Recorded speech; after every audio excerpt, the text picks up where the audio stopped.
आप देख रहे हैं प्राइम टीवी और मैं हूं आपके साथ मुस्कान अजमानी। आज हम चार बड़ी खबरों के इस बुलेटिन में बात करेंगे और साथ ही उन खबरों के बारे में विस्तार से जानेंगे जो लगातार सुर्खियों में बनी हुई हैं।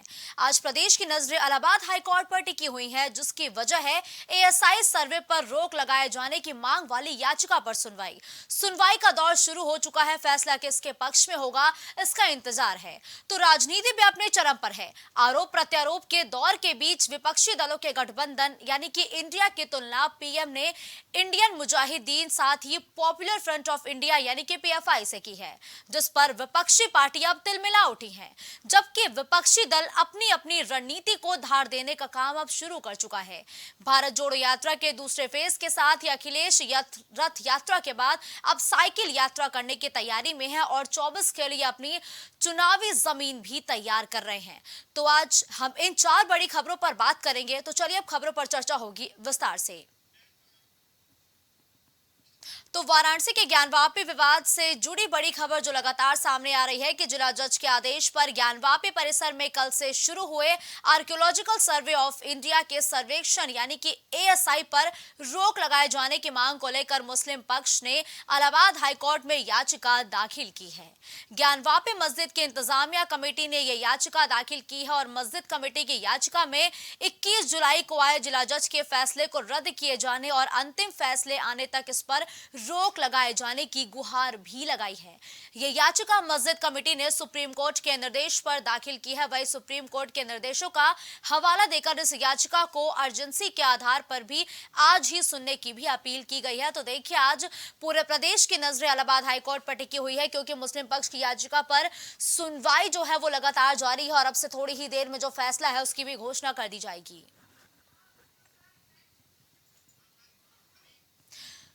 तो रुक करते हैं कलीम का, जो इस खबर पर तमाम अपडेट के लिए हमारे साथ लाइव जुड़ चुके हैं। कलीम, देखिए, ज्ञानवापी परिसर में एएसआई सर्वे को लेकर आज इलाहाबाद हाईकोर्ट में सुनवाई जारी है, इसको लेकर क्या अपडेट मिल पा रही है?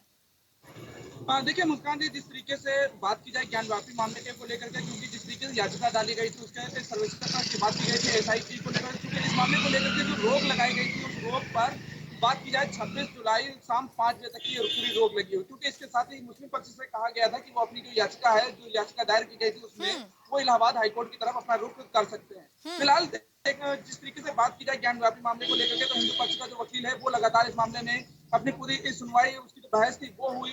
बहस के बाद जो इसके सदस्यों की बात की वो किया गया। इसके बाद अगर बात की जाए तो ज्ञानवापी के मामले पर जो कहा जा रहा था कि महिलाओं ने जो वहाँ पे याचिका दायर की थी उसमें पूजा पाठ करने की जो बात कही गई थी उसको लेकर के अनुमति मांगी थी, लेकिन जिस तरीके से बात की जाए तो फिलहाल अभी रोक लगी हुई। लेकिन अब देखना ये होगा कि जिस तरीके से सभी की निगाहें इलाहाबाद हाईकोर्ट की तरफ लगी हुई है, क्योंकि मुस्लिम पक्ष को उधर जाने के लिए कहा गया। लेकिन अब बात की जाए जिस तरीके से 26 जुलाई शाम 5 बजे तक, क्योंकि शाम 5 बजे तक जिस तरीके से रोक लगी, किसी तरह की खुदाई न होने की हिदायत दी गई है, लेकिन जो हिंदू पक्ष का वकील है वो भी लगातार इस मामले में कोर्ट की तरफ करीम, जा एक रहा है बड़ी कि अपडेट सामने आ रही है। पहले आपको वो बता दें कि देखिए, अब ये कहा जा रहा है कि इलाहाबाद हाईकोर्ट पर आज जो सुनवाई है उसमें रिवीजन पिटीशन पर कल सुनवाई होनी है, इसको लेके क्या अपडेट है? देखिए, जाहिर सी बात है वही दोहराएगी, क्योंकि जिस तरीके से इस मामले में कहा जा रहा है कि अब जो इलाहाबाद हाईकोर्ट की तरफ जो इशारा कहा जा रहा है, क्योंकि जो मुस्लिम पक्ष है वो लगातार इस मामले में खंडन कर रहा है और इस मामले में रोक की मांग की जा रही थी। फिलहाल जो अनुमति की बात है वो अनुमति मांगने की जो बात है, लेकिन जो कल की जो सुनवाई शाम 5 बजे तक जो रोक लगाई गई, क्योंकि सुप्रीम कोर्ट के द्वारा इस मामले में जो रोक लगाई गई उसको लेकर के कहा जा रहा है कि जो कल फैसला आएगा वो अहम फैसला है, क्योंकि जो रोक है, रोक के बाद जो वहां का सर्वेक्षण होगा, जो खुदाई की बात की जा रही, खुदाई के दौरान जो चीजें मिलेंगी पुरातत्व के द्वारा, वो सारी चीजें इंपॉर्टेंट है। फिलहाल यानी अब कि देखना कलीम, कल का दिन बहुत महत्वपूर्ण है, क्योंकि ये माना जाए कि कल हो सकता है कि फैसला आ जाए। जाहिर सी बात है मुस्कान जी, क्योंकि जिस तरीके से जो अनुमति मांगी जा रही है, क्योंकि दो पक्ष इसमें जो कोर्ट में लड़ रहे हैं, एक हिंदू पक्ष के वकील हैं, दूसरे के मुस्लिम पक्ष के, लेकिन इसी बीच जो महिलाओं के द्वारा जो याचिका डाली गई थी उसमें जो पूजा पाठ करने के लिए जो अनुमति मांगी गई थी, क्योंकि इस मामले में 3 केस जुड़ गए हैं। फिलहाल तीनों केसों में फिलहाल जो कल का जो अहम दिन है शाम के 5 बजे तक, क्योंकि शाम के 5 बजे जो इसमें फैसला आएगा वो अहम फैसला होगा और उसको लेकर के सभी की निगाहें ज्ञानवापी मामले पर टिकी हुई है। बिल्कुल ठीक है, धन्यवाद कलीम इस खबर पर हमारे साथ जुड़ने के लिए।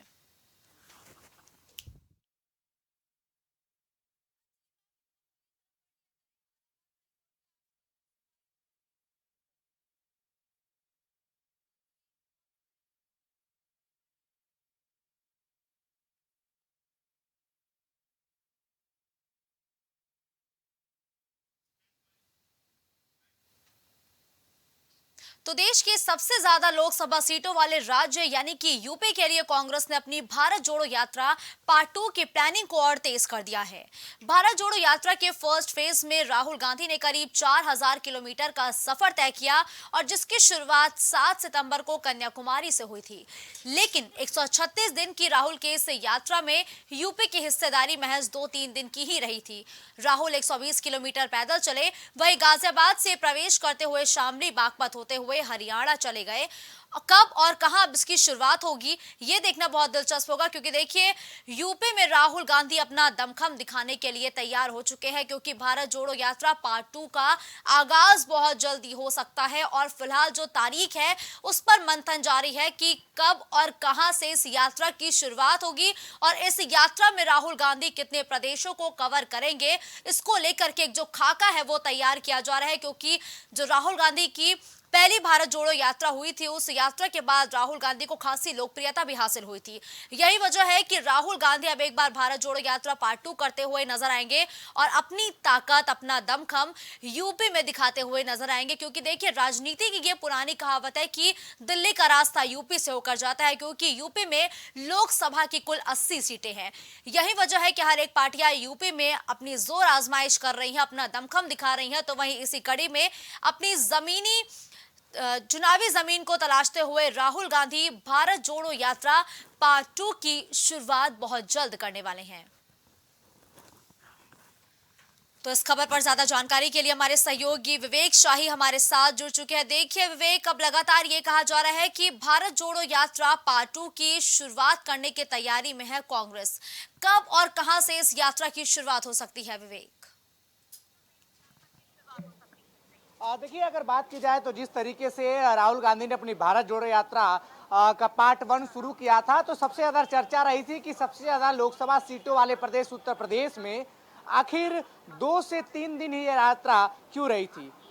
इसके बाद अगर बात की जाए तो जब भारत जोड़ो यात्रा का पार्ट 2 शुरू हो रहा है, जिसके सूत्रधार दिग्विजय सिंह है, तो कांग्रेस की सबसे ज्यादा निगाहें जो है वो उत्तर प्रदेश पे हैं। कम से कम लगभग 3 से 4 हफ्ते कांग्रेस उत्तर प्रदेश में गुजारेगी। ठीक है, देखिए अगर विवेक, देखा तो जाए क्या तो जिस इस तरीके से यात्रा के बात जरिए करें पूरे तो यूपी को पश्चिम कवर किया जाएगा या फिर कुछ ऐसे चुनिंदा जिले हैं जिन पर खासा फोकस होगा कांग्रेस का? देखिए, अगर बात की जाए तो कांग्रेस का पूरा फोकस पश्चिमी यूपी पे है। पूर्वी यूपी की अगर बात करें तो कांग्रेस उतना ध्यान नहीं दे रही है। लेकिन इस बार गुजरात से जो यात्रा शुरू होगी, महात्मा गांधी के शहर से जो यात्रा शुरू होगी, जिस तरीके से ये कनेक्शन दिया जा रहा है कि महात्मा गांधी के जन्मस्थली से यात्रा शुरू होगी, उसके बाद धीरे धीरे यात्रा नॉर्थ ईस्ट में प्रवेश करेगी और उत्तर प्रदेश से भी गुजरेगी। 3-4 हफ्ते तक यात्रा उत्तर प्रदेश में रहेगी और पश्चिमी यूपी में जहाँ खासतौर पर लोकसभा की 27 सीटें हैं, कांग्रेस का वहां फोकस ज्यादा रहेगा, वहां जनसभाएं कांग्रेस ज्यादा करेगी। और इस दौरान कई ऐसे जिले हैं, शामली, बागपत, सहारनपुर, देवबंद, मेरठ, अलीगढ़, तमाम ऐसे जगह हैं जहां पे यात्राएं जाएंगी। इसके अलावा महाराजगंज, देवरिया में भी कांग्रेस की भारत जोड़ो यात्रा पहुंचेगी। यानी उत्तर प्रदेश के उन जिलों में जहां कांग्रेस अच्छी खासी धाक रखती है, जहां पुराने नेता जो अभी भी कांग्रेस के जुड़े हुए हैं, जिनका प्रभाव है, उन जिलों से यात्रा गुजरी कर। देखा जाए तो विपक्ष को पहले भी इस यात्रा में निमंत्रण मिला था। इस बार विपक्ष एक साथ आ चुका है इंडिया के नाम से।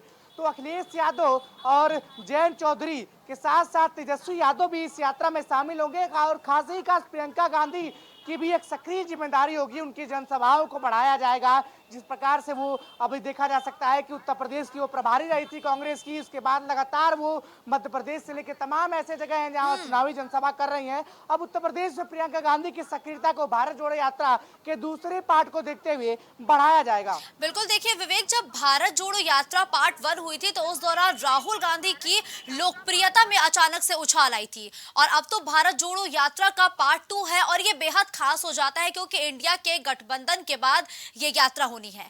अब ये यात्रा कितनी अहम हो जाती है विवेक?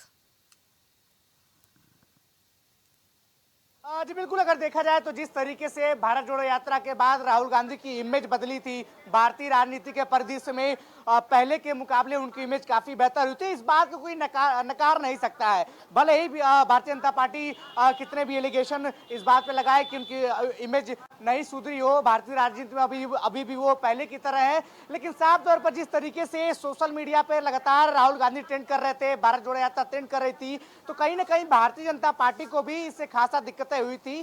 और जब देखा जाए तो इतनी बड़ी यात्रा के बाद सिर्फ 2 से 3 दिन उत्तर प्रदेश में कांग्रेस इस यात्रा की उधरी थी, तो सवाल ये उठा था कि उत्तर प्रदेश को आप लोकसभा चुनाव के नजरिए से इग्नोर नहीं कर सकते हैं। 80 लोकसभा सीटें हैं, ऐसे में 2 से 3 दिन सिर्फ उत्तर प्रदेश में बिताना कितना महत्वपूर्ण साबित होगा। इस पे कांग्रेस ने बाकायदा एक बयान दिया था प्रेस कॉन्फ्रेंस के माध्यम से, जो अगला फेज होगा उसमें उत्तर प्रदेश पे फोकस करेंगे। और इस बार कम से कम 25 दिन जो है वो यात्रा उत्तर प्रदेश से कई जिलों में होनी है, जिसमें विपक्ष भी उनके साथ होगा। अखिलेश यादव इस यात्रा में शामिल होंगे और जयंत चौधरी इस यात्रा में शामिल होंगे। साथ ही जो पश्चिम यूपी पे फोकस करने की बात कांग्रेस कर रही है, यहाँ पे 27 लोकसभा सीटें हैं। उसके अलावा रालोद का गढ़ पश्चिम यूपी में मजबूत है और चंद्रशेखर आजाद जो भीम आर्मी के संस्थापक है, वो उनका भी जो युवा वोटर है, जो दलित युवा वोटर है, जो खाटी वोटर है, उनमें अच्छी खासी पैठ बनी हुई। तो पश्चिम को साधने की तैयारी 27 लोकसभा सीटों पर भारत जोड़ो यात्रा के तहत कांग्रेस और राहुल गांधी करने वाले हैं, ताकि आगामी लोकसभा चुनाव में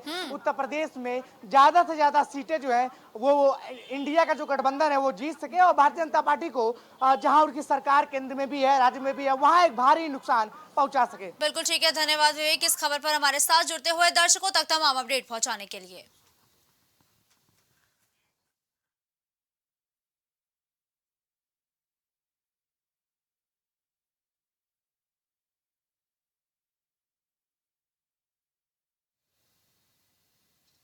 तो वहीं चुनाव से पहले हर एक पार्टी फूक फूक कर अपने कदम आगे बढ़ा रही है। 18 जुलाई को जब विपक्षी दलों ने गठबंधन के नाम का ऐलान किया तो एनडीए में गुपचुप तरीके से ही सही लेकिन हलचल मच गई थी। कहा गया है कि अब तो भाजपा के लिए इंडिया की आलोचना करना भी मुश्किल हो गया था। कांग्रेस पुराना वीडियो भी ढूंढ लाई जिसमें मोदी वोट फॉर इंडिया कहते सुने जाते हैं। कुछ दिन बीते, संसद का मॉनसून सत्र शुरू हुआ तो मणिपुर के मुद्दे पर इंडिया में शामिल पार्टियां एकजुट दिखी। उधर इंडिया बनने के ठीक एक हफ्ते बाद पीएम नरेंद्र मोदी ने 2024 को देखते हुए एक नया नैरेटिव सामने रखा है।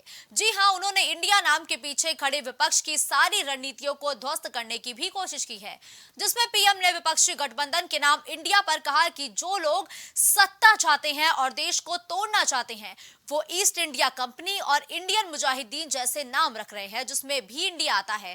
पॉपुलर फ्रंट ऑफ इंडिया यानी कि पीएफआई में भी इंडिया नाम आता है, लेकिन लोग इससे गुमराह नहीं होने वाले हैं।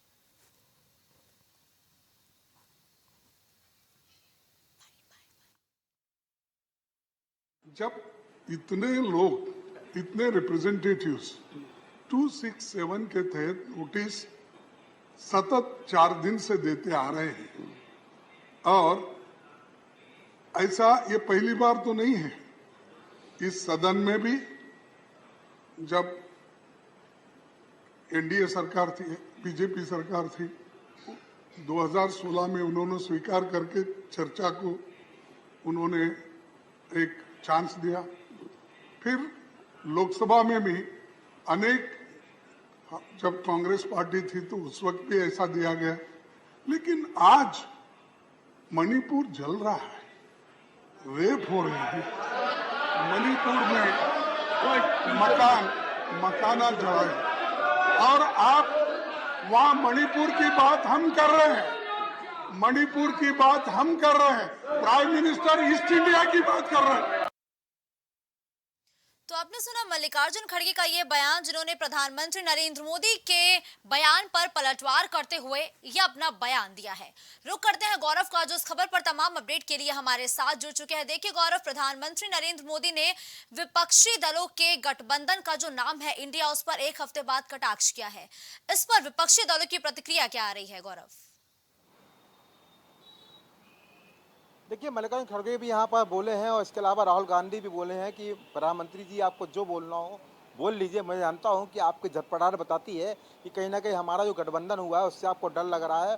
वो आपको समझ चुके हैं कि आपका आगामी 24 चुनाव में सुपड़ा साफ होने वाला है। वो आपका जो विजयी रथ है अब ये यहाँ पर रुकने वाला है। तो कहीं ना कहीं राहुल गांधी प्रतिक्रिया दे चुके हैं। अगर बात करें नरेंद्र मोदी के इस बयान की, तो पहले जिस दिन ये गठबंधन की बैठक हुई थी बेंगलुरु में, जिस दिन ये नाम दिया गया था, उस दिन ही मुस्कान हमने देखा था प्रधानमंत्री, उस दिन भी बीजेपी की बड़ी गठबंधन की बैठक थी, उस दौरान प्रधानमंत्री उस समय भी उन्होंने INDIA पर कटाक्ष रखा था और कहा था ये सारी गलबलियाँ, ये सारे गठबंधन इसलिए हो रहे हैं कि भ्रष्टाचारियों का यहाँ पर एकजुट कुनबा इकट्ठा हो रहा है, क्योंकि यहाँ कार्रवाई से डर गए। वो जानते हैं अगर एक नहीं होंगे तो सरकार हमको निस्तेनाबूद कर देगी, खत्म कर देगी, क्योंकि सारे भ्रष्टाचारियों गठबंधन है।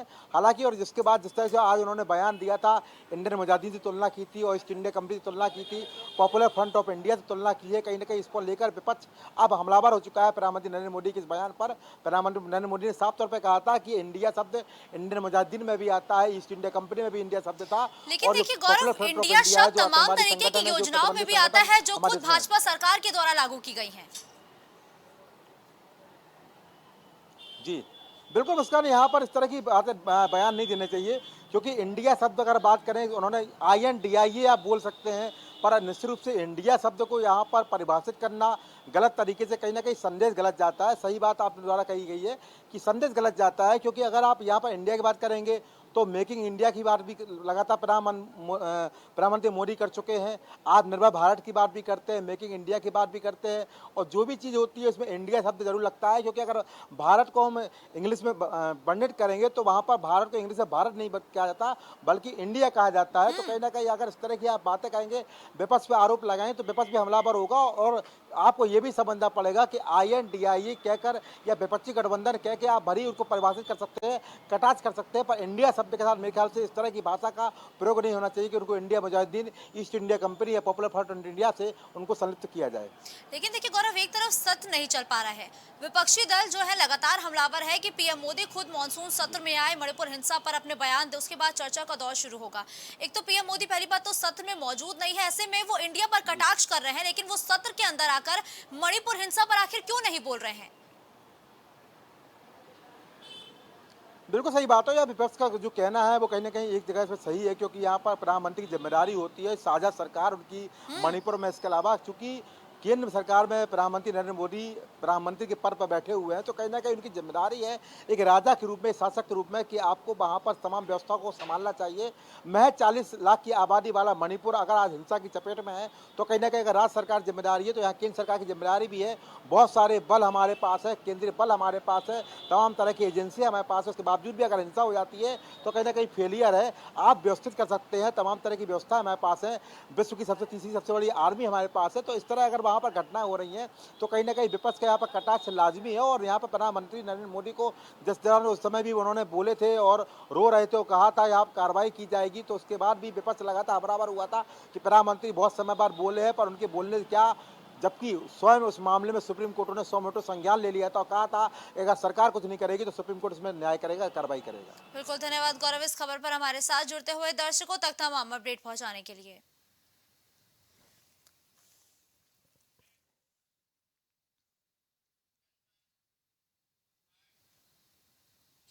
लोकसभा का चुनाव जितना करीब आ रहा है, आरोप प्रत्यारोप और रैलियों का दौर भी देखने को मिल रहा है। इसी कड़ी में समाजवादी पार्टी अगले महीने यानी कि 9 अगस्त से साइकिल यात्रा निकालेगी। ये यात्रा प्रयागराज से शुरू होकर प्रदेश के लगभग 2 दर्जन जिलों को कवर करेगी और लखनऊ में खत्म होगी ये साइकिल यात्रा। साथ ही दूसरे चरण में लखनऊ से दिल्ली तक समाजवादी पार्टी की साइकिल यात्रा देखने को मिलेगी। तो वही पार्टी ने साइकिल यात्रा को लेकर एक बयान भी जारी किया है, जिसमें उन्होंने कहा कि भाजपा पर पीडीए यानी कि पिछड़े, दलित और अल्पसंख्यक मुस्लिमों का शोषण और प्रताड़ित करने का आरोप लगाते हुए यात्रा में सत्ता के विकल्प के रूप में समाजवादी सरकार की नीतियों, समाजवादी विचारधारा और नौजवान जनता के सामने ये बातें रखी जाएंगी। यात्रा में जातिगत जनगणना की मांग, आरक्षण से हो रहे छेड़छाड़ और किसानों के शोषण के मुद्दे को प्रमुखता से रखा जाएगा और यात्रा की शुरुआत देश बचाओ देश बनाओ के नारे से होगी।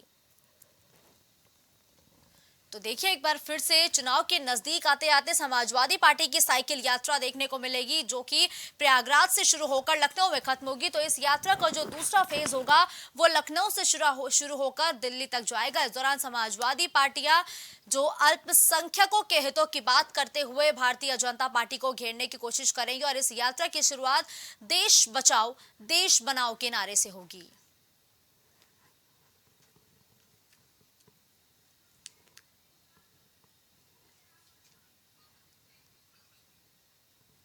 तो देखिए, जातिगत जनगणना की मांग, आरक्षण में लगातार हो रहे छेड़छाड़ और किसानों के शोषण का मुद्दा लिए समाजवादी पार्टी साइकिल यात्रा को लेकर जनता के बीच जाएगी। भारतीय जनता पार्टी की नीतियों की जो सच्चाई है उसको उजागर करने की कोशिश करते हुए नजर आएगी। साथ ही तमाम मुद्दों पर भारतीय जनता पार्टी को घेरते हुए भी अखिलेश यादव इस साइकिल यात्रा में नजर आएंगे। तो साइकिल यात्रा से सपा ने अपना जो एजेंडा है वो पूरी तरीके से साफ कर दिया है। चुनावी मैदान में एक्टिव हो चुके हैं सपा सुप्रीमो। बैठकों के बाद अब एक बार फिर से समाजवादी पार्टी के मुखिया जमीनी स्तर पर उतर चुके हैं। 9 अगस्त से सपा की साइकिल यात्रा की शुरुआत होगी और ये कहा जा रहा है कि भारतीय जनता पार्टी को घेरने के लिए अखिलेश यादव इस यात्रा की शुरुआत करेंगे। दरअसल अखिलेश यादव ने 2022 में भी क्रांति रथ निकाला था, जिसके जरिए वो भारतीय जनता पार्टी पर निशाना साधते हुए नजर आए थे। तो उस दौरान एक बार फिर से अखिलेश यादव साइकिल यात्रा निकालते हुए भारतीय जनता पार्टी पर हमलावर नजर आएंगे।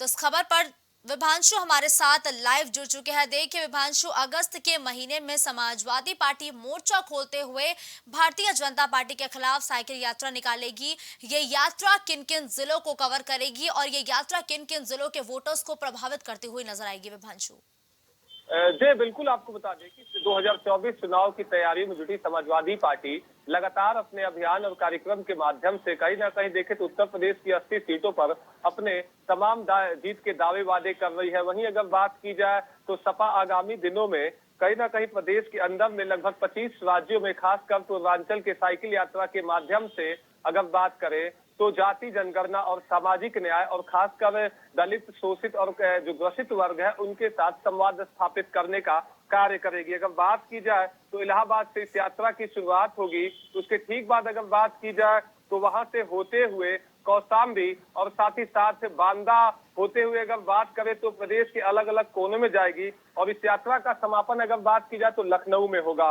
अमेठी, सुल्तानपुर, अंबेडकर नगर, कुशीनगर, देवरिया होते हुए कहीं ना कहीं ये यात्रा निकलेगी। अगर बात करें तो इसको लेकर समाजवादी पार्टी के प्रदेश अध्यक्ष नरेश उत्तम पटेल ने निर्देश जारी किया है और जो संबंधित जिलों के जिलाध्यक्षों को निर्देश दिया है कि साइकिल यात्रा को कहीं ना कहीं एक बेहतर स्थिति में पहुंचाए और उसको एक बेहतर परिणाम के नतीजों को देखते हुए अपने जिले में तैयारियां शुरू कर दें। ठीक है, देखिए विभांशु, राहुल गांधी की भारत जोड़ो यात्रा पार्ट 2 में तो तमाम विपक्षी दलों को न्योता मिल चुका है। अखिलेश यादव और जयंत चौधरी हो सकता है कि राहुल गांधी की यात्रा में शामिल हो। क्या साइकिल यात्रा के लिए विपक्षी दलों को न्योता भेजा गया है क्या?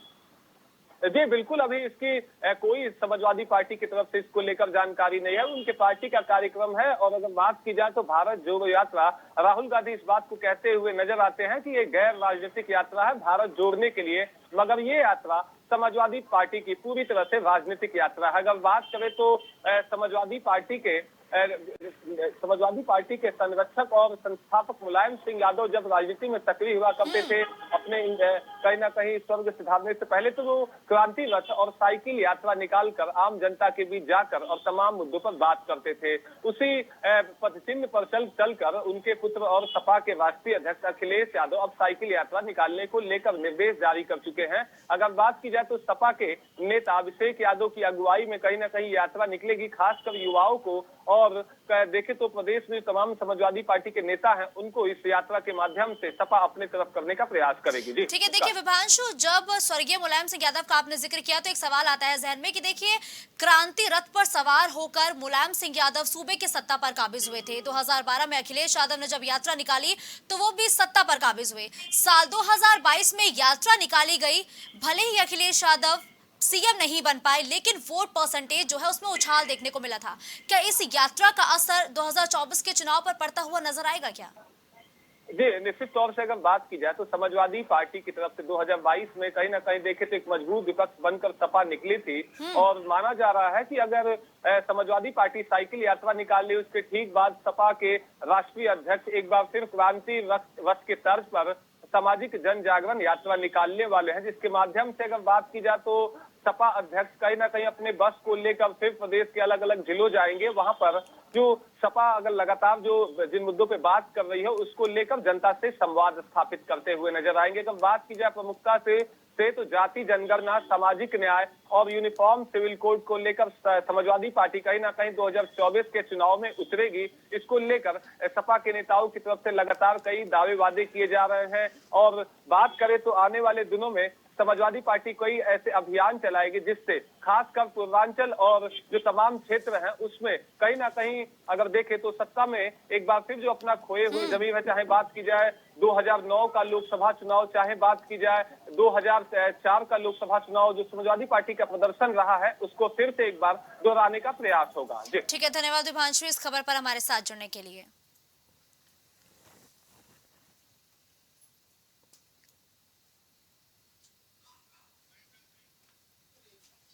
खबरों का सिलसिला यूं ही जारी रहेगा। देश और दुनिया की तमाम बड़ी खबरों के लिए आप देखते रहिए प्राइम टीवी।